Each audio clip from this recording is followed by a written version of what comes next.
Hello everyone, welcome to Radiant IAS. I am Bhavna Kapoor. Today's topic for discussion is New Education Policy 2020. Let's talk about the context of the topic first. Recently, the Union Cabinet has approved the new National Education Policy NEP 2020 with an aim to introduce several changes in the Indian education system from the school to college level. The new Education Policy 2020 aims at making India a global knowledge superpower. The Cabinet has also approved the renaming of the Ministry of Human Resource Development, that is HRD, to the Ministry of Education. The NEP cleared by the Cabinet is only the third major revamp of the framework of education in India since independence. The two earlier education policies were brought in 1968 by Indira Gandhi and 1986 by Rajiv Gandhi government. Now in this slide you can see some of the key highlights of the new education policy with respect to school education and higher education. Now let's talk about the provisions pertaining to school education. First is universalization of education from preschool to secondary school level with 100% gross enrollment ratio, that is GER, in school education by 2030. To bring 2 crore out of school children back into the mainstream through an open education schooling system. The current 10 plus 2 system to be replaced by a new 5 plus 3 plus 3 plus 4 curricular structure corresponding to ages 3 to 8, 8 to 11, 11 to 14 and 14 to 18 years respectively.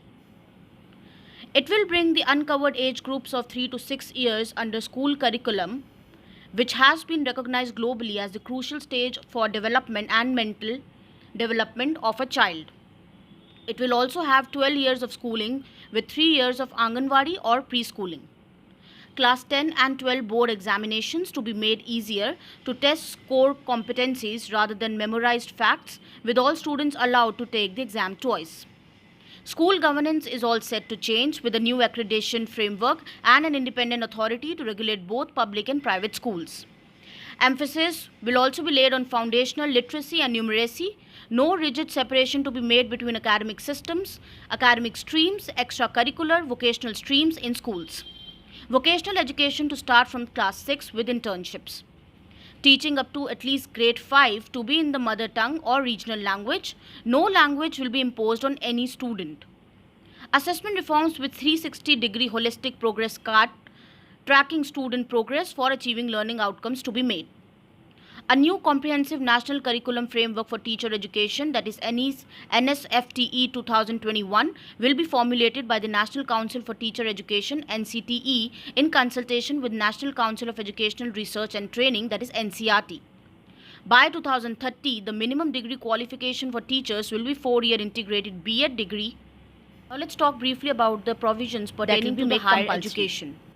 Gross enrollment ratio in higher education to be raised to 50% by 2035. Also 3.4 crore seats to be added in higher education. The current gross enrollment ratio in higher education is 26.3%.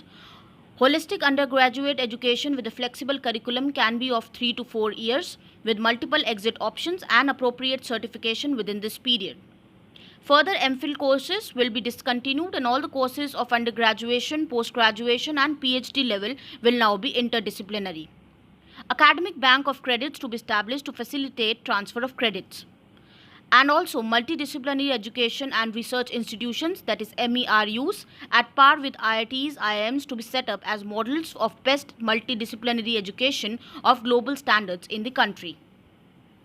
The National Research Foundation will be created as an apex body to foster a strong research culture and building research capacity across higher education. Higher Education Commission of India, that is HECI, will be set up as a single umbrella body for the entire higher education, excluding medical and legal education.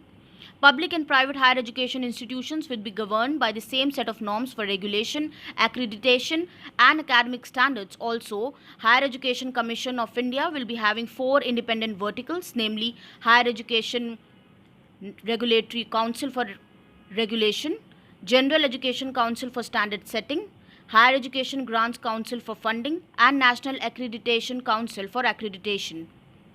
Affiliation of colleges is to be phased out in 15 years and a stage-wise mechanism to be established for granting graded autonomy to colleges. Over a period of time, every college is expected to develop into either an autonomous degree granting college or a constituent college of a university. Now, let's talk about some of the other key changes in the policy. An autonomous body, the National Educational Technology Forum (NETF), will be created to provide a platform for the free exchange of ideas on the use of technology and to enhance learning, assessment, planning, and administration. National Assessment Center (PARAKH) (PARAKH) has been created to assess the students. It also paves the way for foreign universities to set up campuses in India. It emphasizes setting up of gender inclusion fund, special education zones for disadvantaged regions and groups. National Institute for Pali, Persian and Prakrit, Indian Institute of Translation and Interpretation to be set up. It also aims to increase the public investment in the education sector to reach 6% of GDP at the earliest. Currently, India spends around 4.6% of its GDP on education. Now, in this slide, you can see the subdivisions of the policy to make education more comprehensive and fighting digital divide. Let's talk about the education scenario prevailing in India. First and foremost, let's talk about constitutional provisions. Part 4 of Indian Constitution under Article 45 and Article 39 Clause F of DPSP has a provision for state-funded as well as equitable and accessible education. The 42nd Amendment to the Constitution in 1976 moved education from the state to the concurrent list.